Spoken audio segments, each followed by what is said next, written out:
My buddy. Okay, I'll go ahead and get started. Raul Montero, who grew up on Long Island, spent many years privately researching the Long Island serial killer case. After 4 victims were found on Gilgo Beach in 2010, now many more, depending on how you count it, victims have been identified in the killings. And Rex Heuermann, a Long Island architect, has been arrested as a suspect in his case. In his work on the case, Raul has become an expert for the public on the details of it, but also an expert on the victims and other potential victims. As Rouse looked for other victims for the Long Island serial killer, he became interested in other cases, including some of the potential victims who were ruled out, like Dawn Michelle Holt, who we did 2 episodes on earlier this year. He also became the maker of a map that's become a tremendous resource for those looking to identify John and Jane Does and those who are searching for people who are missing. The map visualizes thousands of detailed entries on the missing and the unidentified. As Heuermann's case begins to come to a close, Raul is beginning his next chapter, which will include continuing work on his map. We're going to discuss that in his much broader efforts to fill the gaps where government doesn't through mapping the missing and the unidentified. Hold on, let me do that again. The missing and the unidentified. All right, Raul, thanks for joining me again. Last time you were on, we had the wonderful opportunity to sit down with Sam and Sherry to talk about Don Holt. And it was, it was interesting for me because I got to see another side of you. I'm used to engaging you in the space of, I think, some of the work around the Long Island serial killer case, but, seeing you as an advocate in action and, the bond you had developed with them and how helpful you were to them in their work was a neat thing to see. And it sort of reinforced my view that you really are an advocate. I know you don't call yourself that, but that's the way I view it. And, a trusted resource for me, at least from my perspective. I can't tell you how much I appreciate that. That really means a lot. And I've never looked at it, from that perspective, having you see me as an advocate. Many people see me as an advocate, and I get it. But, for you to see that different facet of it, and how close I've not only allowed myself to become to like Sam and Sherry and to Dawn, but to want to be that close. In a way, it sort of almost breaks the rule of keeping some sort of separation or distance and not getting so close to a family. But I don't know how to separate that. I don't Well, know that line. And I don't want to I know that line. I love knowing Sherry. don't Love knowing Sam. I don't think it really exists. I mean, you make me think of 2 things. Like the first part where you said, like, I think it's really true that some of the best things about all of us, we don't really see in ourselves, but until somebody else sees it, right? Until somebody else points out that thing that you're really good at or that really touches people or is really meaningful. And I think it's really important to stay open to the idea that you may not see some of the best things about yourself and to listen when people are there. But you made me think just a second ago about being a journalist and working as a journalist. I think there's this misconception that, as you're sitting there, you need to somehow push your feelings and your connections to your victims or to your sources out of it. But that's not the reality. The reality is the people who are doing that are the ones that, in my mind, for many of them have been traumatized or just can't handle it. But like the most holistic way, at least from my perspective, like when I get up and I do interviews or I engage with people, when I sit and I talk and I help a victim's family member, the magic is the combination of me and them. And if I do not allow myself to really become connected to them, they're never really going to get a chance to tell their honest story. And I think it's so important to keep your emotions in it and not take them out, if that makes sense. I mean, it makes sense. I think when it comes to the family of like Dawn's family, I've gotten close. I've made inroads with people in her family that really did not want engagement, did not want to open up or expose themselves to, the hurt of Dawn's disappearance, um, and the complex family dynamics that are in there. But it's I'm not the type. I I guess I'm not the type to be that strict on establishing boundaries. I know I ought to be better, but if I feel like I'm being better at it, then I'm being, one, disingenuous, and two, not fully authentic and offering my true self. So a lot of what I'm going to say tonight probably is going to absolutely conflict with other things that I say. I call it my Libra paradox. That is the human condition. Yeah, well, I am utterly human in that regard then, because a lot of everything that I've gone through just this half year alone, the last 4 months, I mean, it predicated on everything prior to that, but it's a combination of beautiful conflict. I I want to do things and I don't want to do things. I want to be this, but I don't want to be that at the same time. I want to be able to impact, but then I'm also anxious about the quality of the impact, or I don't want to I'm so afraid of doing harm. Well, let's All the talk hope about that I've all the the hope, sorry to evolution. interrupt you. All the Yeah. hope I've given to Dawn's family is something they didn't have for 30 years.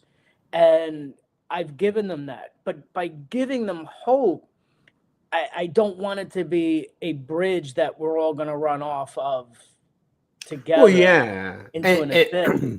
Well, and I think what you're getting at, and I think it's something that any advocate deals with, and victims, family members, as you know, deal with. You know, I think someone said to me, and this is a sister of a victim, she said, like, the one thing you can't do is lose hope. And hope is also your enemy. Um, Exactly. and I think finding that balance, but it also made me think, like, just thinking about your evolution to this point where you're headed in this, or have headed into this direction of advocacy.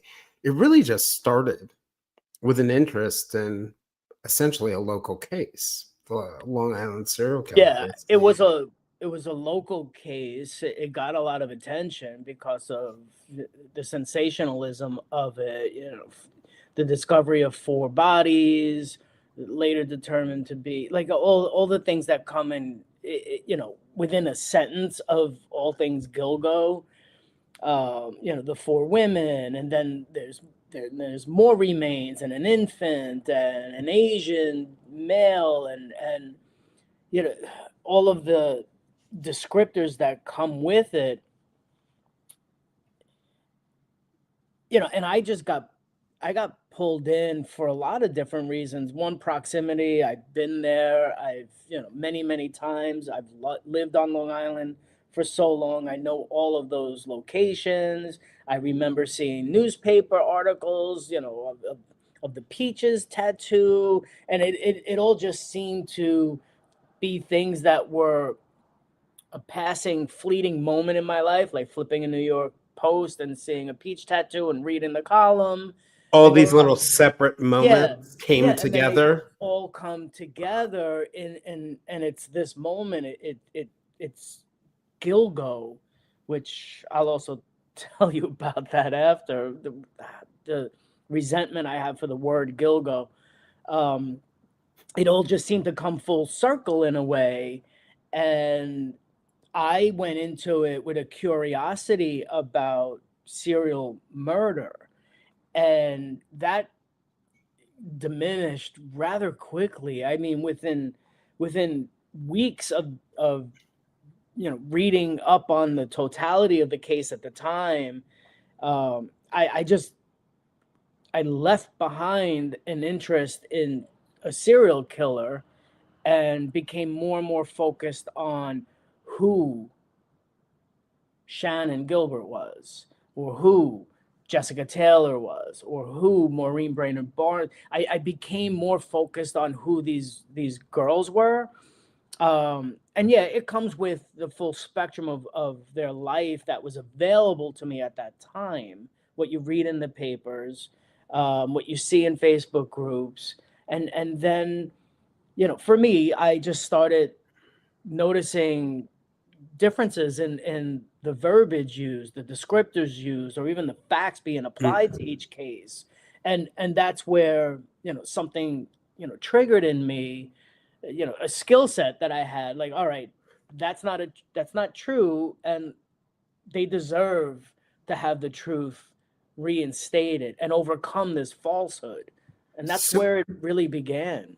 so for you, when you first started, all these desperate pieces or disparate pieces, and then for you, you know, all these pieces to these things that you didn't know were a part of a puzzle kind of come together. And you have, like a lot of people, like a lot of people listening, you have this interest in serial murder, which I think is, like, it's one of those mysteries of the world, why people do these things, and Exactly. that we try to wrap our heads around. But I can really relate to what you're saying in one really key respect, that when I get very close to a case, I often find that the other things that may have interested me at first or caused me to initially gravitate to it sort of fade away to the people. When I've talked to somebody's mother, I think about going to uh, CrimeCon, where I met Gabby Petito's parents and her brother, and that it transformed the case for me, sitting there talking to them only for a few minutes in Nashville. What may have been a novelty in a lot of ways became very human and very flesh and bones. And Ethan Chapin's mom, the same way, meeting her, or Abby Williams, or Liberty Germain's parents, or even just having my guests on. I had one with Morgan Dana Harrington, the University of Virginia student, or not, she was a Virginia Tech student who disappeared at the University of Virginia. It just brought something that I had read about to life. And all I could think about after that was not like, and don't get me wrong, I am interested in the predators. I'm interested in how and why and how people take, but all I could think about was, the ashes that a family has on its above its fireplace, or the pictures that they're holding on to, or the justice that they're seeking. It sounds like you went through, like, really quickly, you went through that transformation. What was it about their stories that grabbed you? I think I witnessed the slandering of their lives, their who they were, for some moron just thinking they had the right to be irreverent. Mm, And that's it's not a forum for that. It, Someone may be looking at it, and I'm going to be crude, and I'm going to hate myself for it, and say, right now, 7 dead prostitutes or 7 dead hookers. Um, and that to me is disgusting. well, I think it's also, it had such an impact, because I think people think right now, since July of 2023, when Rex Sherman was uh, arrested, people sort of, you know, the case has stayed in the news and it's gotten lots of attention. But I think a lot of people don't remember that soon after they started to figure out who the victims were, it kind of disappeared from the news. Well, so kind of. Yeah. And I'd like to think I had a big part, or I shouldn't. See, here I am conflicting myself again. This is what I hate about myself.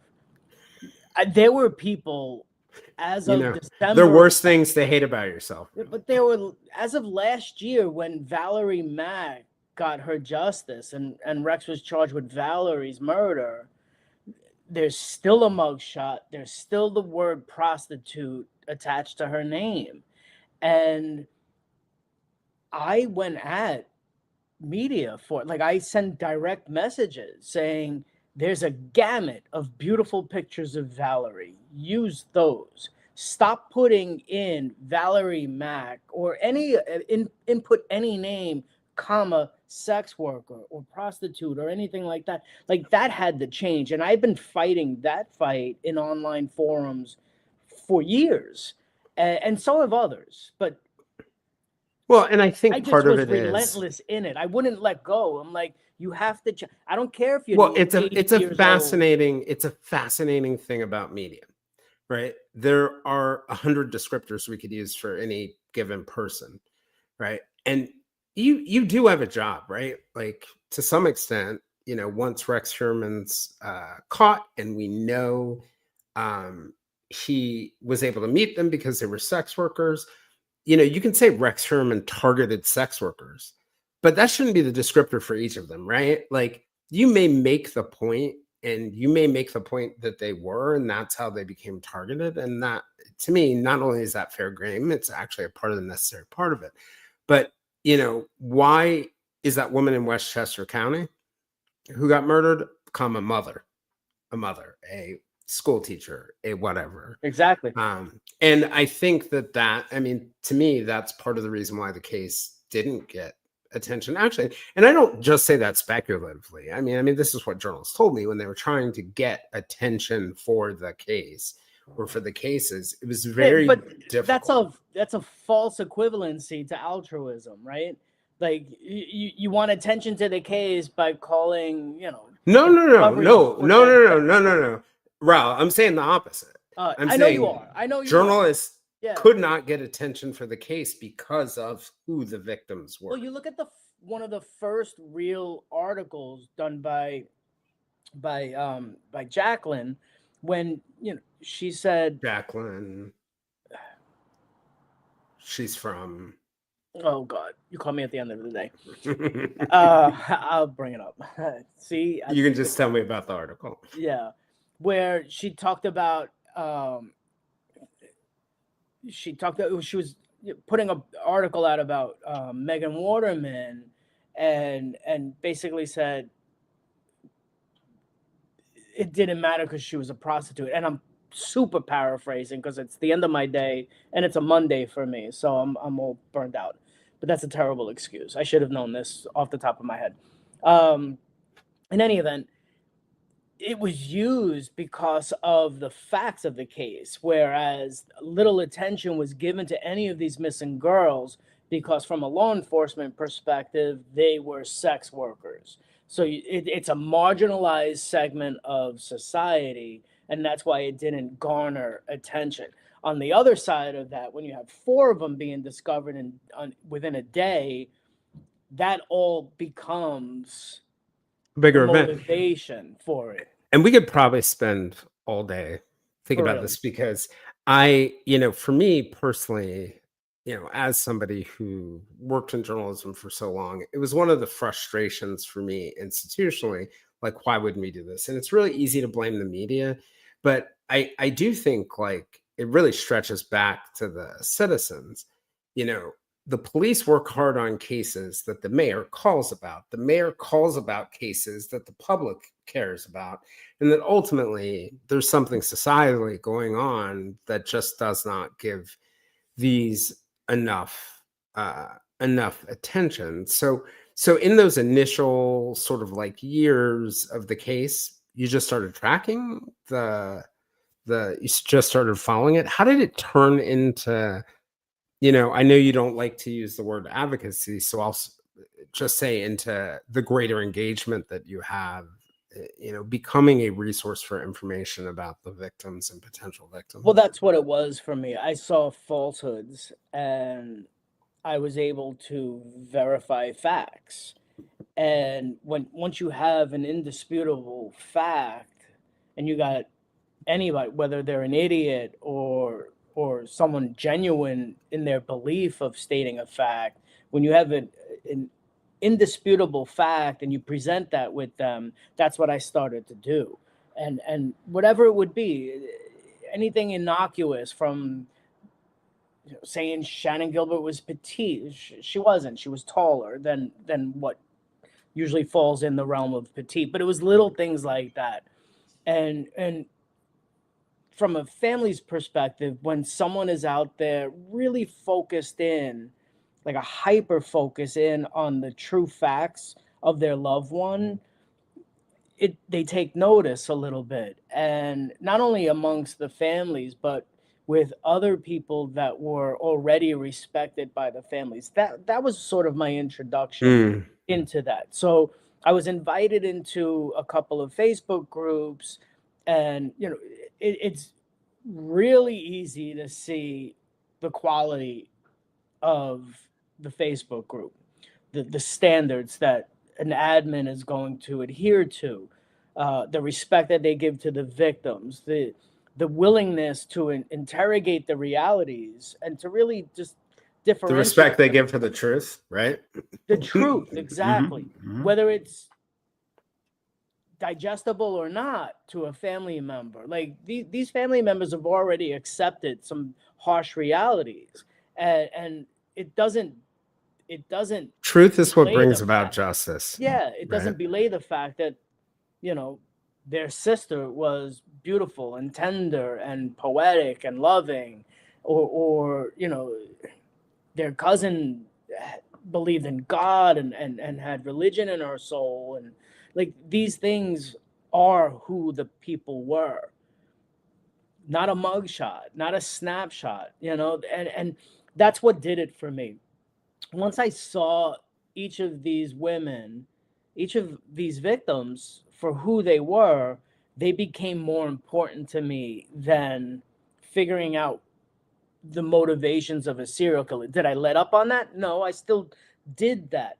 But from a balance level going into it, for a serial killer perspective, being, let's say, 80%, 20% learning, then it became literally the opposite until it became 100% about the girls, about the victims, about the facts, and about learning. And the killer, whoever he was at that time, became less important as a motivator for me, but it became more important for me to really, really understand who these these girls are, their circumstances of their lives, and then try to find any connectivity.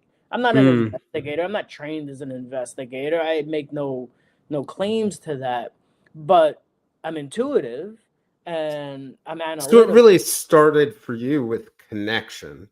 You Yeah, were trying to connect. You yeah. were empathizing and trying to connect with the people who are involved. And that's a big word that so many friends have given me, that I'm very empathetic. I've used that descriptor for myself, that I'm very I'm empathetic. sure I have as well. Yes, and it's true. It's true. But see, But that's it. I It's think a a different word takes more okay. precedence in me, and and maybe they're the same. I'm sure they're synonyms, but it's compassion. I feel compassion for someone, Well, I would whatever their say I would situation say the is. difference, right, between compassion is this very active thing. We show compassion.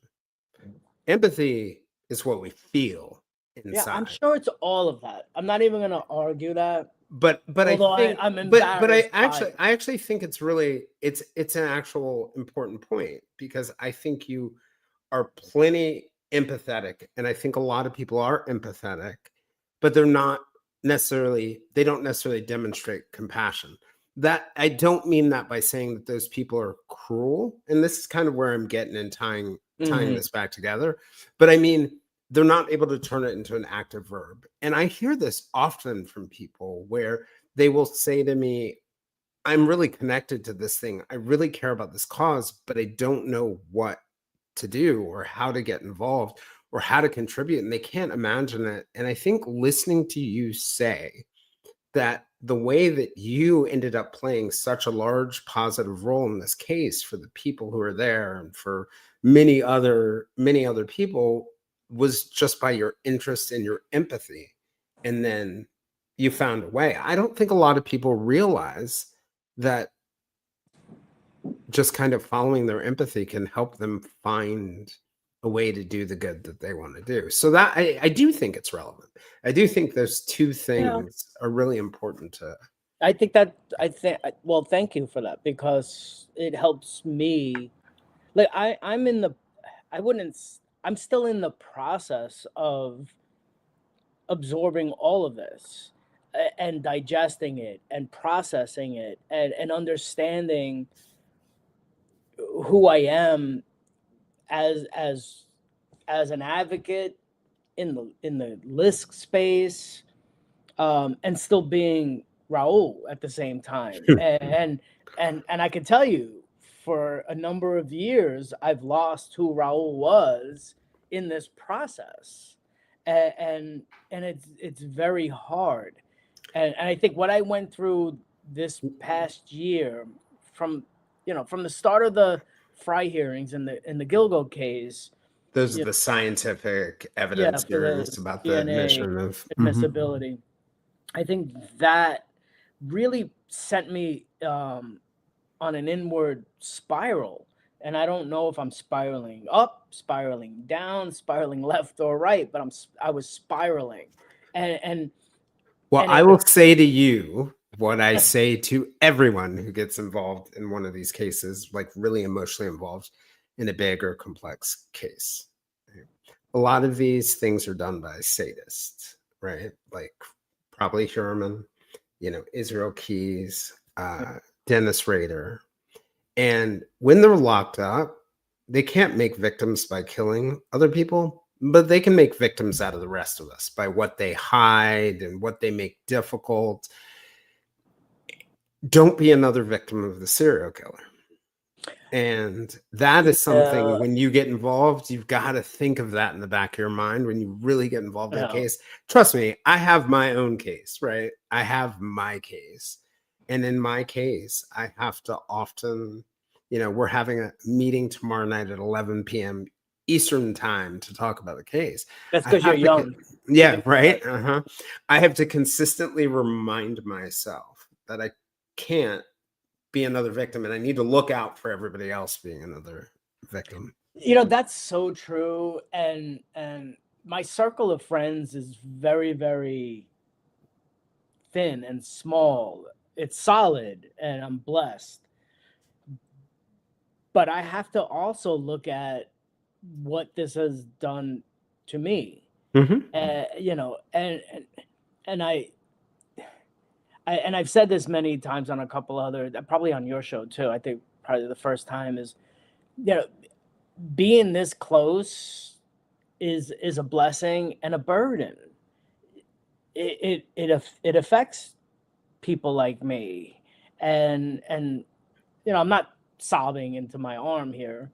Well, I think I've lost, between nightmares, lost sleep, and obsessiveness, and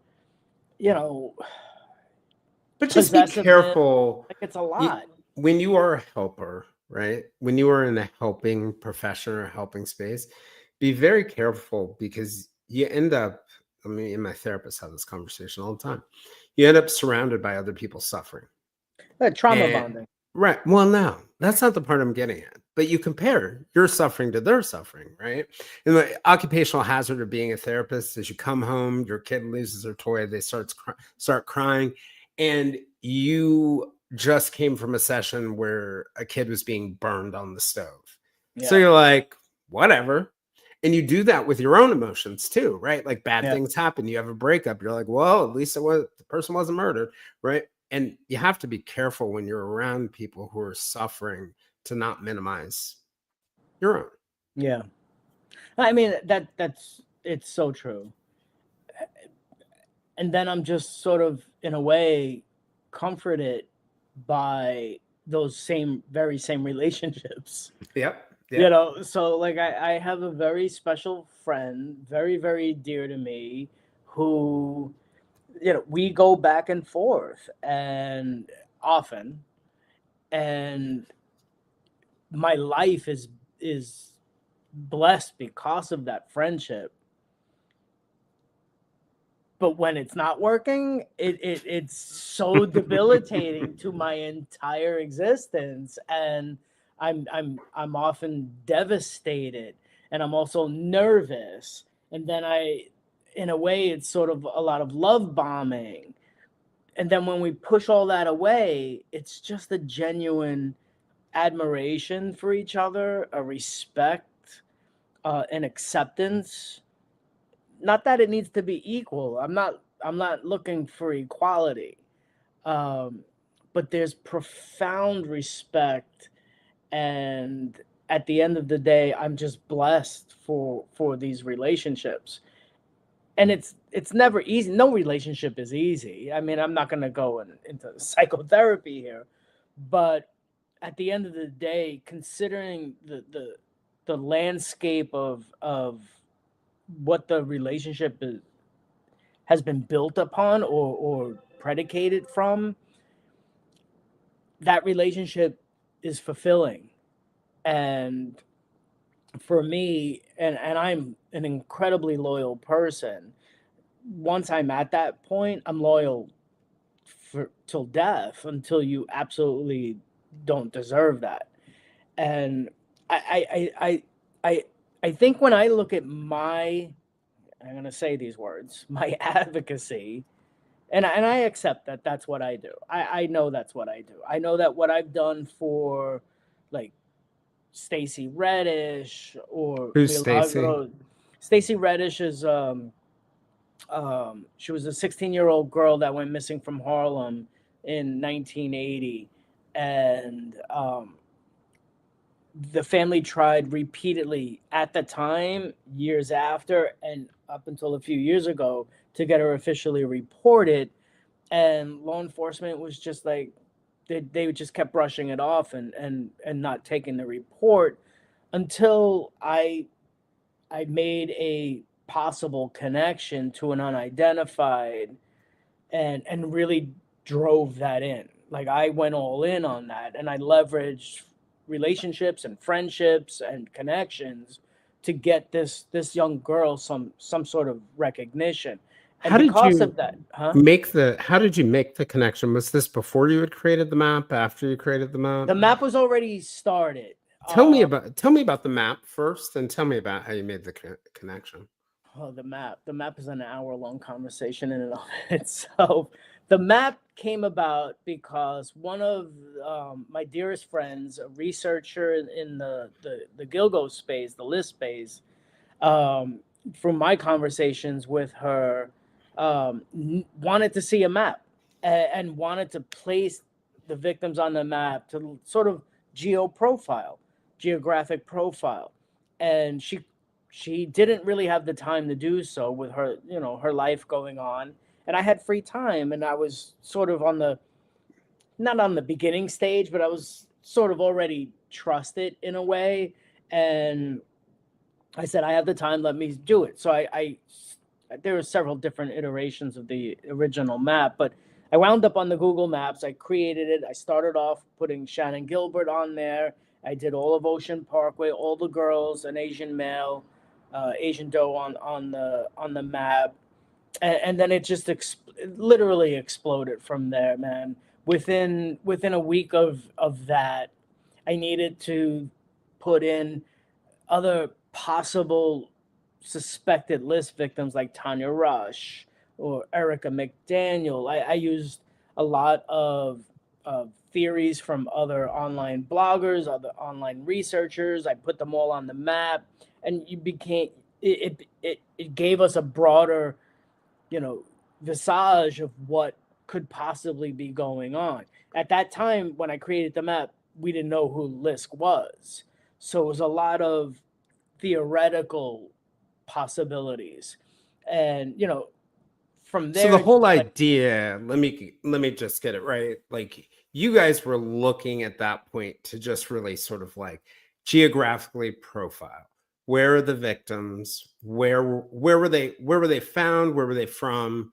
well, yeah, Whatever you these, start, yeah. yeah, from a geographical profiling perspective, you start at ground zero where victims are found.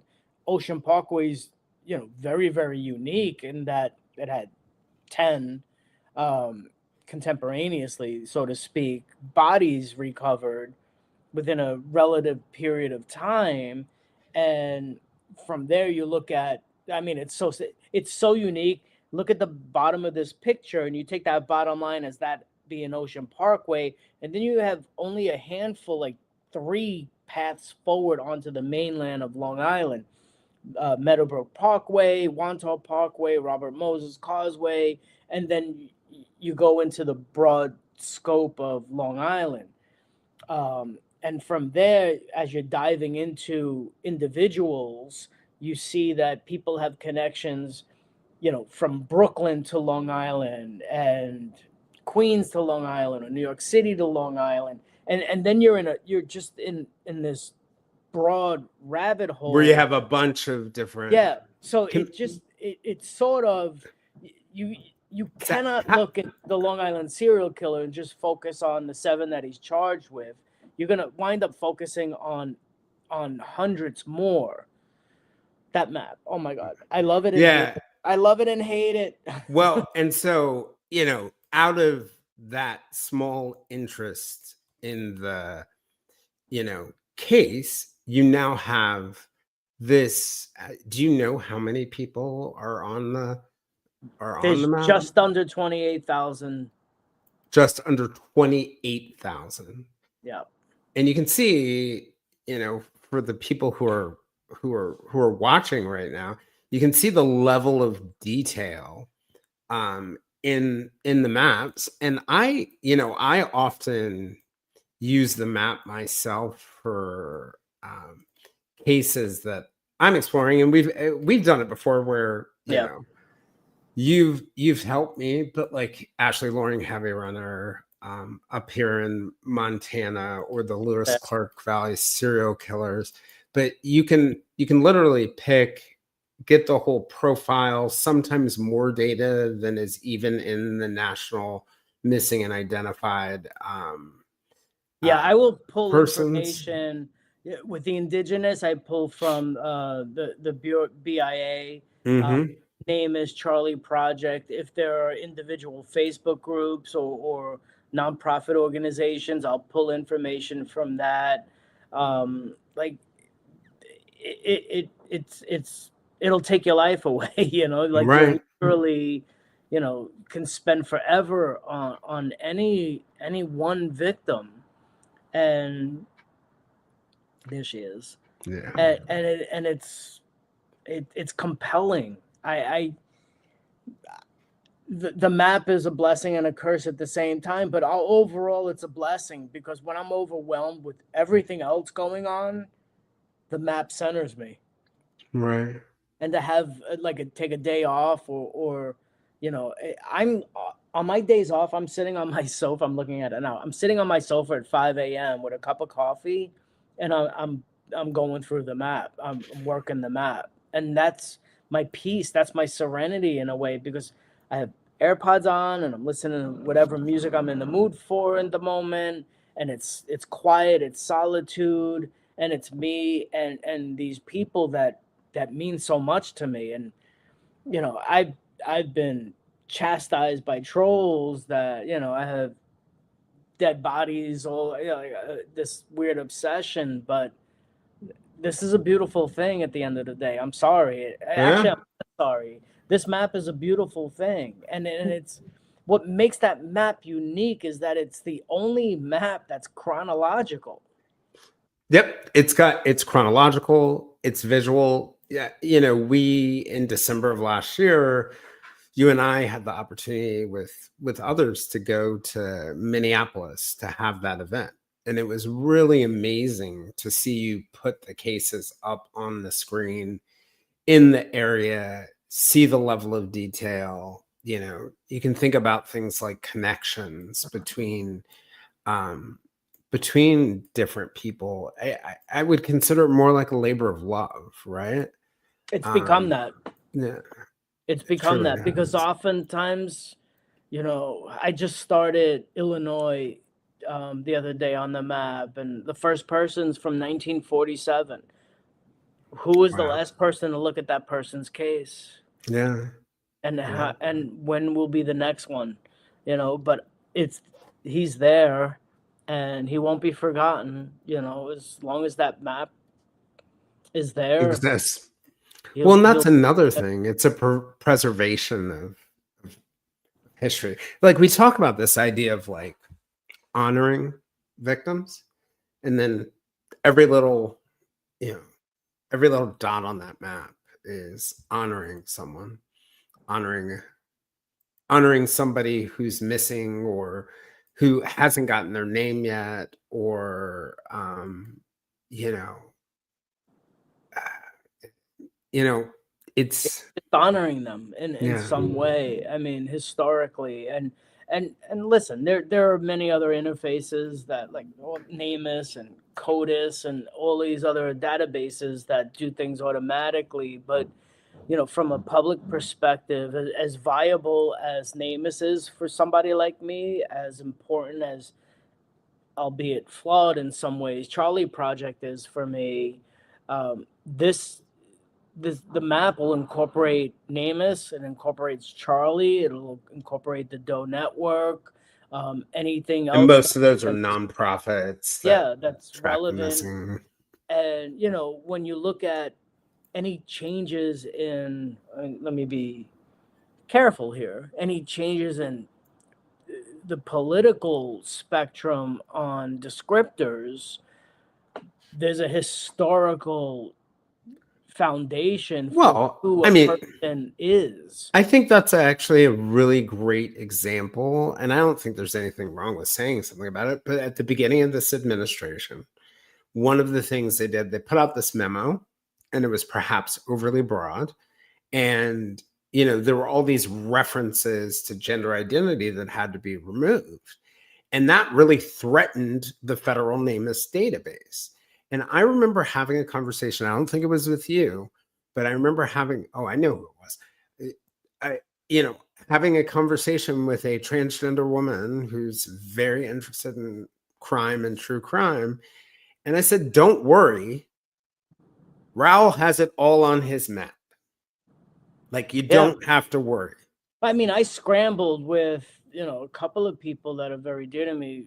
Victor, like we compared each other's databases. We ensured that we had people who how they identified safe and secure, and regardless of name, is because their lifeline is on federal funding. um,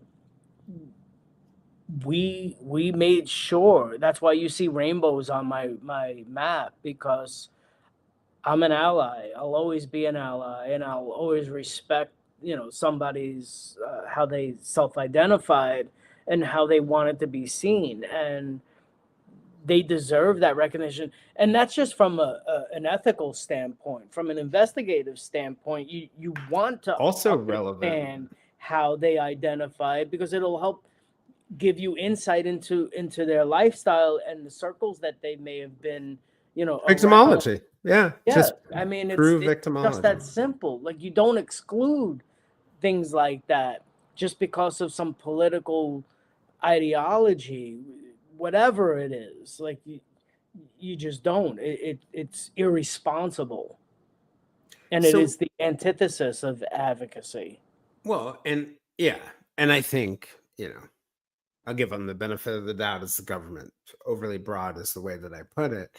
But I do think it comes back to that thing that we were talking about before about the value of truth, right? And that idea, and you'll hear victims, family members say this. You hear Gabby Petito's parents say it. You hear Julie Murray say it. Ashley, Lauren Heather, and her sister Kimberly say it. Like, it's not about being nice. It's about finding the truth so I can Right. have justice. And that's all it really is. Yep. Now, don't get me wrong. They get upset at gratuitous cruelty, but if something they don't want to hear helps bring them justice, they'll take that. And I think that's just a very important thing for everybody to remind themselves of, that when we're throwing out things like speculative theories, yes, it can be harmful to people, right? Like, it can hurt the feelings of victims' families. But also remember, everybody running down that speculative rabbit hole looking for the Yetis under the bridge, that's time that can't be spent looking for very promising things or using very promising tools. And so what is it, you had a tweet recently that I replied to. And in that tweet, it was a very long tweet. I have a lot of tweets.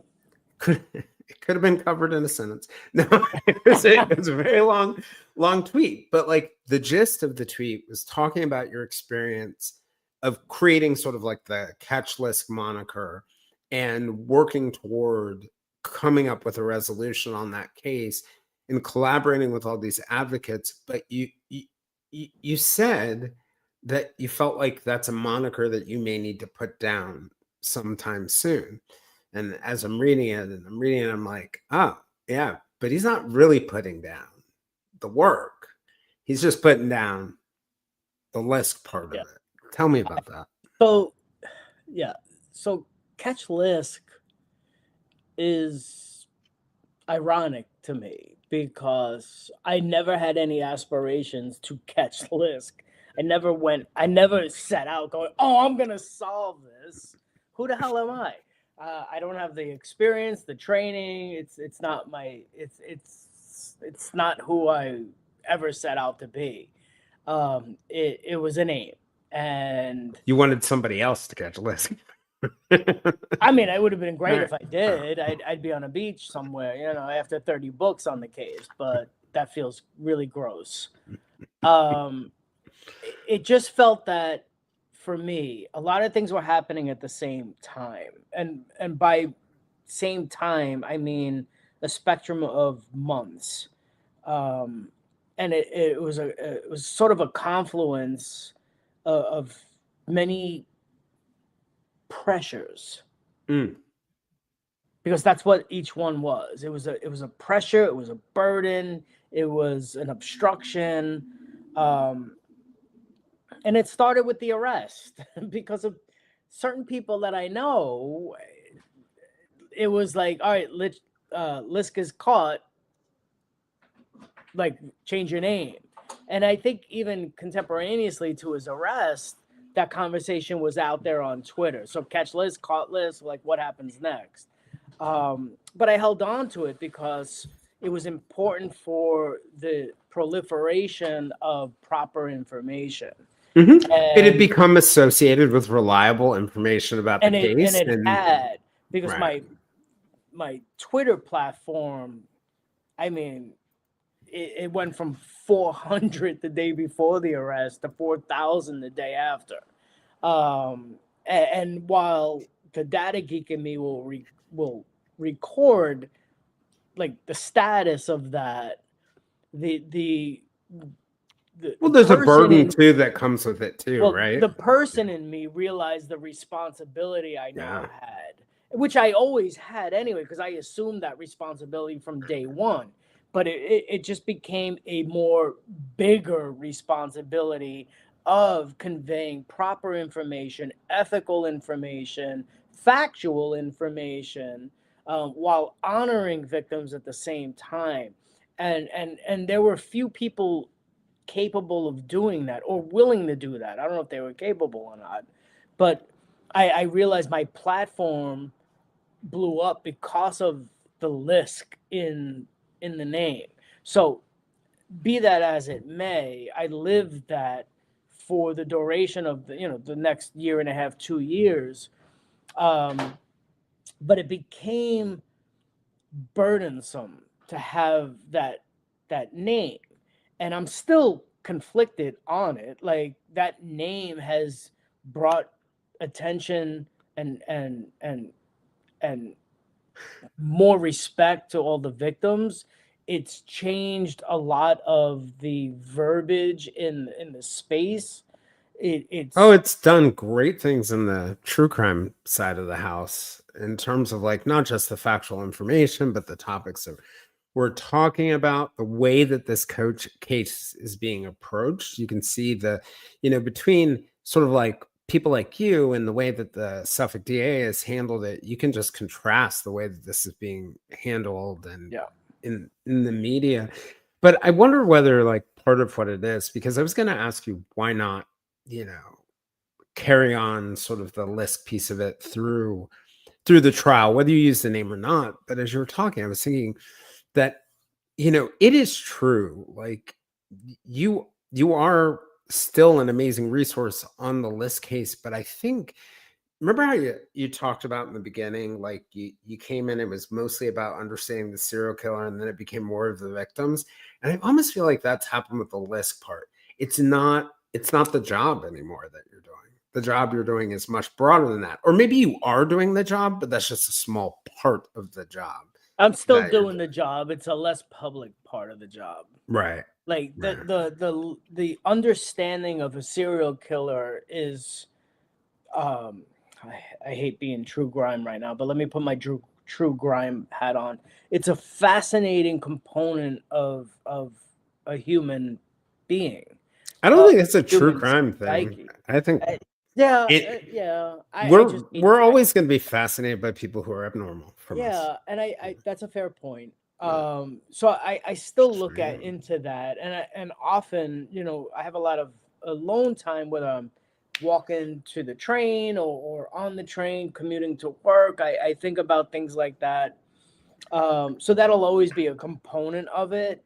It's just not as much of a priority as it is everything else, and everything else is more important to me now, and I appreciate that evolution. I think with I Catch also This, have bad news for you, and all of you are fascinated. Once you get like to the point where you realize that they're a sexual sadist, it's just all boring from there. It really is. That's like the end of it. it There's is. no like why that you're Yeah, gonna I think with understand. with Rex, there's only a little bit more to learn about Hmm. him, and what his motivators are.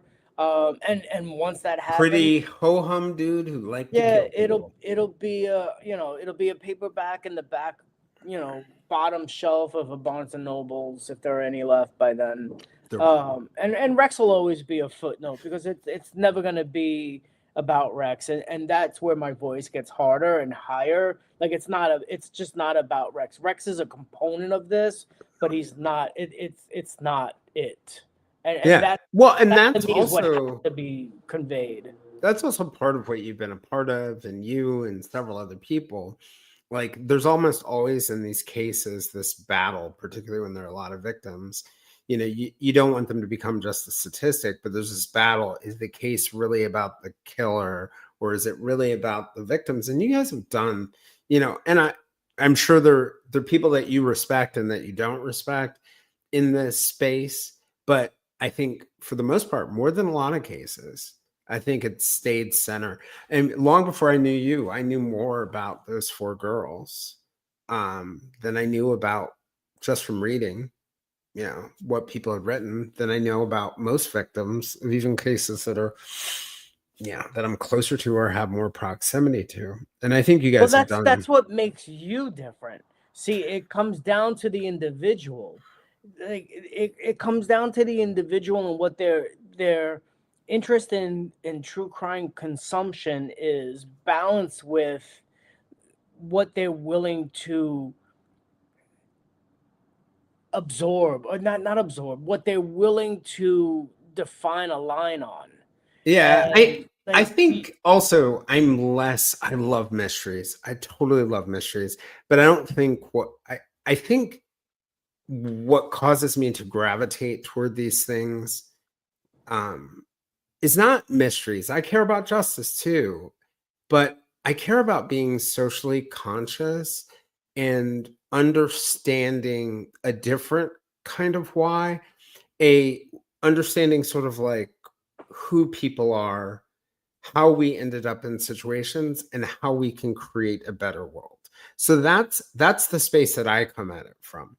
And it's not a matter of like self-righteousness, because I find great value, as you probably haven't heard me say this, but I think true crime is a gateway drug to helping, you Oh, know. I mean, I it got can be. I yeah, think I think that statement is so far hidden under the I true think it crime is is. the gateway drug to clickbait and Oh, subscriptions and monetization. And I'm jaded because but I I think you fought have to that look at fight. it like slightly differently, because it's not about like the number of people in true crime and we're doing a head count, right?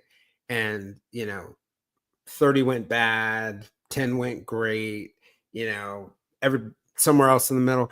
It's about the impact of those who make it through the gate, right? It's I'll about tell the impact. you, I'll tell you something that came up in a post that I wrote um, for Shannon Gilbert's birthday in October, Mm. and And I Shannon was the first one who was found, not on Gilgo Beach, but the other no, she was side, right?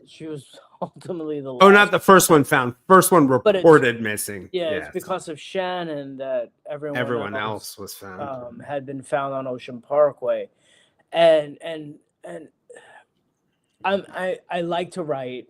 I like to think that I can be a decent writer. I don't have any aspirations to being a journalist or anything like that. But I sometimes connect with the words and the emotion. I can marry the words with the emotion and I can put it out there. And that's also another path forward to connectivity to some of the family members because I was able to do something like that or articulate an emotion in words that often they couldn't or wouldn't be able to do. And we're years into this, so crafting um a new post about, let's just stay with Shannon because she's the inspiration for this phrase I'm gonna say. um you want to be genuine and authentic, you want it to be heartfelt, you want it to be unique, Hmm. and not repetitive, and but you also don't want it to be sort of passe and rubber stamping, changing words around. Yeah. But for me, it also has to really, really represent who I am. When I stand for like Shannon Gilbert or anybody else, if the words are pouring out of my soul, I need to find that organically. And with Shannon for October's post, I have all this listed out. I know dates are coming up. I start working it in my brain and try to find, and that's where I stop. I try to find. And then I say to Well, myself, stop trying to find, breathe and feel it. And with Shannon, for this October, it was really, really important. Wow, just felt a wave of emotion that I don't feel anymore. Not for Shannon, but just I suppress emotion. But Shannon, Shannon Gilbert gave me something this past year, um, and it was a phrase that I repeat in my head every day, and it'll probably define who I am. And it's advocacy is born, and I posted this. Advocacy is born from compassion, and justice begins when we refuse to forget. mm, And I can't ever let anyone forget about Shannon Gilbert, whether she's a list victim or not, whether she died by Irrelevant. happenstance, or intent. You Raul, know, it just becomes about. one of the things that you said there that was really interesting and got me thinking, you mentioned that when you write those things, it's about how you feel in your connection. And I think like we can't look away, but these people do leave us something, right? They leave us a piece of themselves. But we who are left become the vessels for their voice, and their voice merges with ours, right? And it's, we talk about this in all sorts of situations, but that at it at its core, they've all left us something behind. And we have to carry it, and it becomes a part of us too. And those two things sort of just meld together. And I understand about it being a heavy weight, but it's really the combination of us and them. And there's just something really powerful about knowing that even though these people are no longer here anymore, that we carry them with us and we sing with them. And I think there's just something unbelievably powerful about That's a beautiful way to say it too.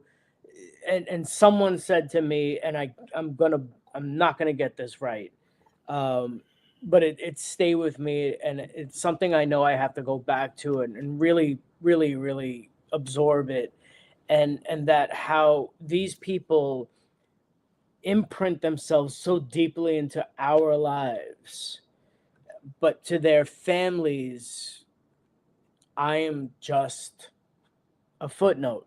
that. And that's okay with me. And I'm super paraphrasing it because the way they put it was much more beautiful and sensitive.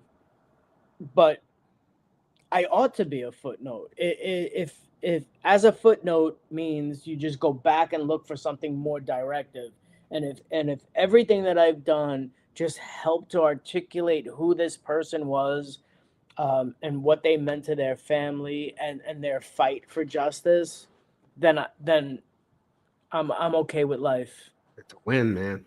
It's a win. It's a win. So I was going to ask you about what's next, but I think you kind of covered that you do not know the exact answer to that question. But It's a complicated one. right, It's gonna finish the map. I have all of the unidentified are on the map. I have most of the missing. I have only about the big states left. Once all the missing are done, I probably want to go back and focus on some more comparisons are for some there of the states. are there things people can do to help you with the map? Pray If for I you. if I was willing to do it. Let But somebody here's do the thing with the map. The map as it is can be copied. Anybody Mhm. that accesses the map can make their copy and go with in And the build direction. on it. Oh, neat. Oh, that's a So, cool like, if idea. someone's focusing on, let's say, Tennessee, they can copy the map as it is right now because all of the missing on Tennessee and all the unidentified in Tennessee are on the map. So Oh, and that's a so they could done deal. like literally use it like a tool, like if I They were can law focus enforcement or if on, I was and yes, they zoom can. in and add other Yep. And events it'll and still be chronological. So they can literally splice Tennessee out and just work Tennessee cases. so you would prefer people use the map, Use the take the map. map, I grab the mean, map, use the but map. that's the beautiful thing. Like Kerry, and Mary, the Carry Alabama Mary. girls, Oh, okay. From Alabama cold the case advocacy, yes. they use the map in part, not exclusively, but in part to help identify a doe. And like that was the first They recently outside. announced that, right? Yeah, Yeah. that was the first outside solve on the map. The maps had more solves than I will ever share with people. And for me, like, You got to be proud once of they get them. solved, they just pride. You got to It's the Libra know. thing. It's never gonna happen. Yeah. Um, Well, there must be a moment for like 1 second a day or 1 second a year you feel some sense of pride. it happens often, more than you know, because I mark those anniversary dates. Dates. And those are dates for me to just self reflect on Awesome. what I've been able to contribute, whether it's to, Stacy Reddish or Milagros de Jesus or um, any number of people. I won't give that number anymore, but the map is impactful, even if it's me, the only one that using it. Mm. So I was gonna kick it to you just with a chance for any sort of like closing thoughts, advice for people. I think you're a great example, at least in my mind, about like this other thing that we didn't talk about. Like, well, we talked about that idea of how like empathy can lead to like really cool, impactful things. But you know, another thing that's really powerful? Curiosity. Yeah. You were just a guy who was curious. Yeah. And, you know, it, it just, I want to give you a chance to just share anything you want with people. You know, your message for them or what they can do or whatever you think is important. I think it starts as simple as caring.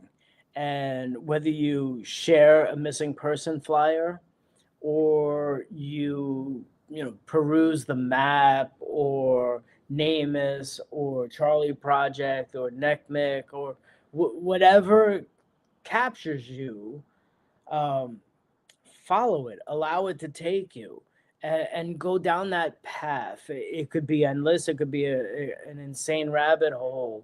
But at the end of the day, if you're learning about somebody's life or tragic circumstances and you care, or you send even a silent prayer to them, you've done a blessing. If you do something more public, you've magnified that blessing. And that's what humanity is giving back and sharing. And I'm not a brilliant person by far. I'm compassionate. I have empathy.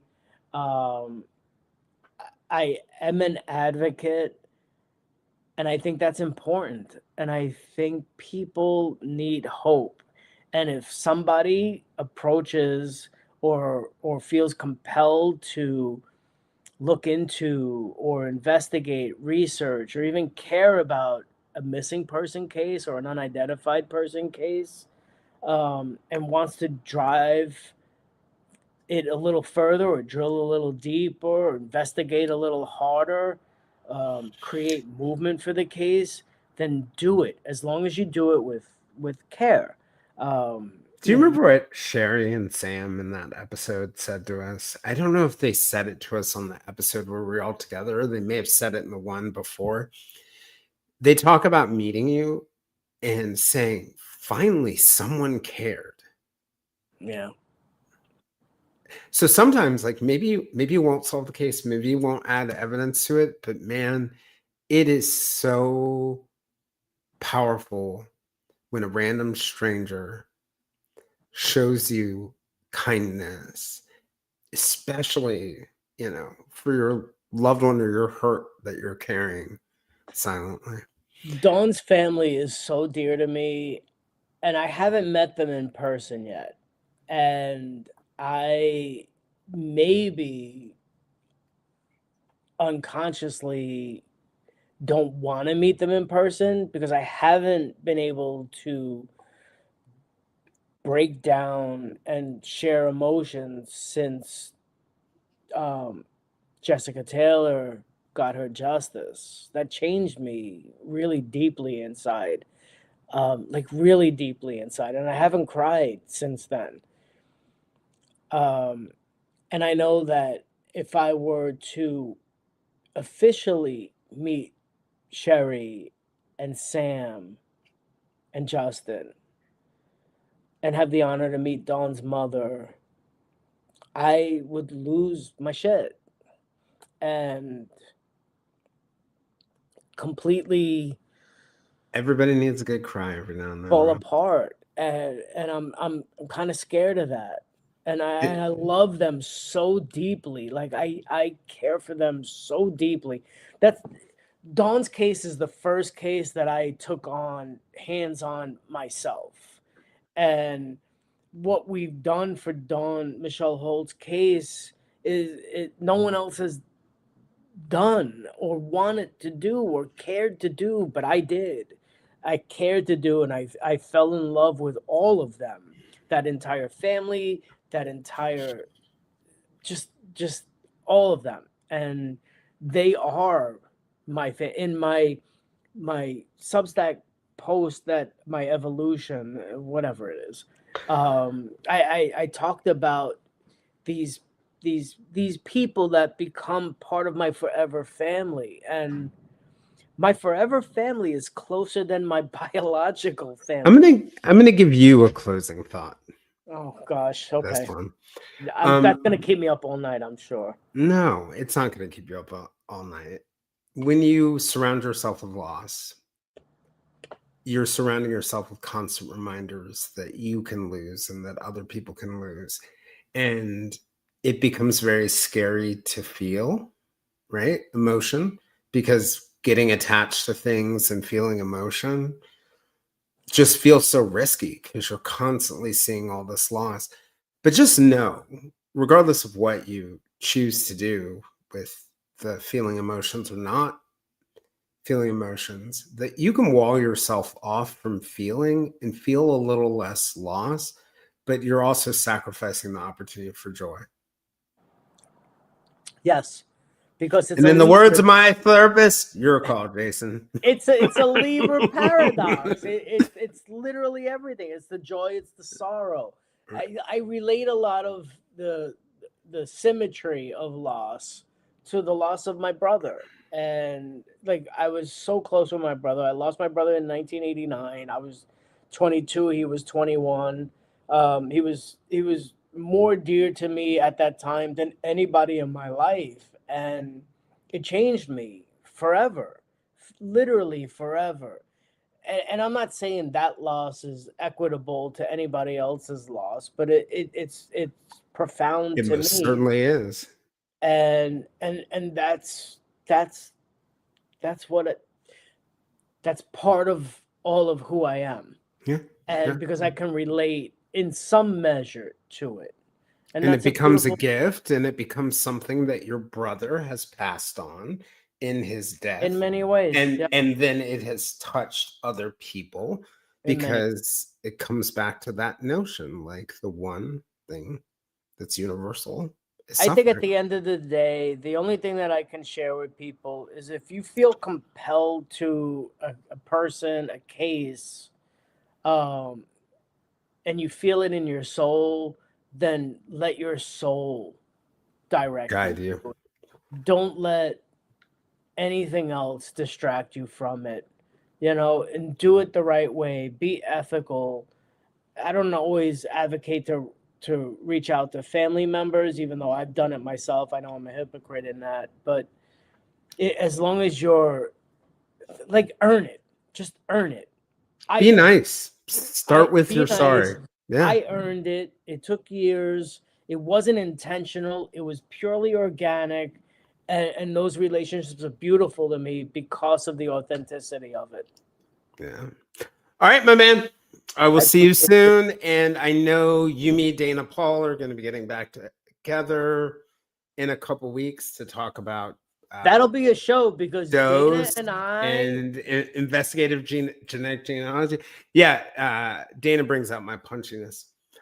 Dana is the greatest. I love Dana. I admire her. I respect her, She's like, very on such cool. a high level. Like, Dana is just incredible, and she brings a perspective that's singularly Amazing. unique. And I mean, Cobb County Jane Doe, like, Yeah, that that's case. Dana, and she I, deserves it. Veronica, rest in I'm peace. going to say bye to everybody. You don't go. You I stay. won't go. All right, man. Be good.